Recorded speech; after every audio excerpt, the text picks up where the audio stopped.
महाद्वीप में हीरो की कई खानों की खोज हो चुकी थी, जहाँ से बहुतायत में हीरे प्राप्त हुए थे। वहाँ के गांव में रहने वाला एक किसान अक्सर उन लोगों की कहानियाँ सुनाया करता था, जिन्होंने हीरो की खान खोजकर अच्छे पैसे कमाए और अमीर बन गए। वह भी हीरो की खान खोजकर अमीर बनना चाहता था। एक दिन अमीर बनने के सपने को साकार करने के लिए उसने अपना खेत बेच दिया और हीरो की खान की खोज में निकल पड़ा। अफ्रीका में लगभग सभी स्थान छान मारने के बाद भी उसे हीरे का कुछ पता नहीं चला। कुछ समय गुजरने के साथ उसका मनोबल गिरने लगा। उसे अपना अमीर बनने का सपना टूटता दिखाई देने वह इतना हताश हो गया कि उसे जीने की तमन्ना ही समाप्त हो गई। और एक दिन उसने इस दौरान दूसरे किसान, जिसने पहले किसान से उसका खेत खरीदा था, एक दिन उसी खेत के माध्यम बहती छोटी नदी पर गया। सहसा उसे नदी के पानी में से इंद्रधनुष प्रकाश फूटता दिखाई पड़ा। उसने ध्यान से देखा तो पाया कि नदी के किनारे एक पत्थर पर सूर्य की किरणें पड़ने से वह चमक रहा था। किसान ने झुककर वह पत्थर उठा लिया और घर ले आया। वह एक खूबसूरत पत्थर था।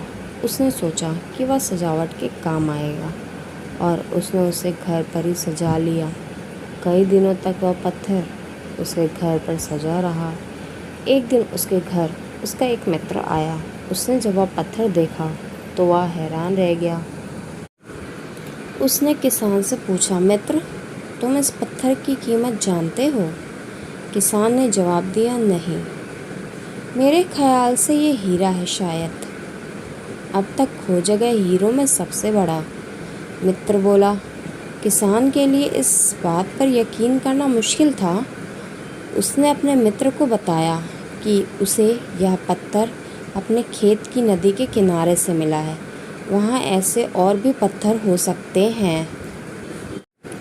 दोनों खेत पहुँचे और वहाँ से कुछ पत्थर नमूने के तौर पर चुन लिए।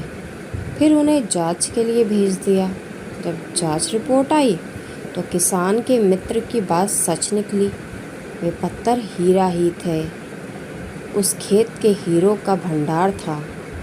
वह उस समय तक खोजी गई सबसे कीमती हीरो की खदान थी। उस खदान का नाम किम्बले डायमंड माइंस है।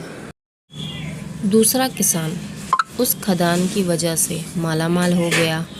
पहला किसान अफ्रीका में दर दर भटकता रहा और अंत में जान दे दी, जबकि हीरो की खान उसके अपने ही खेत में उसके कदमों तले थी। मित्रों, इस कहानी में हीरा पहले किसान के कदमों तले ही था, लेकिन वह उन्हें पहचान नहीं पाया और उनकी खोज में भटकता रहा।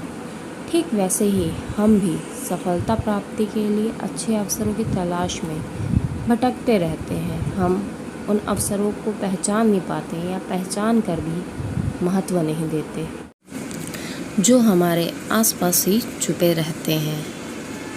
जीवन में सफल होना है तो आवश्यकता है बुद्धिमानी और परख से उन अवसरों को पहचानने की और धैर्य से अनवरत कार्य करने की। सफलता निश्चित है।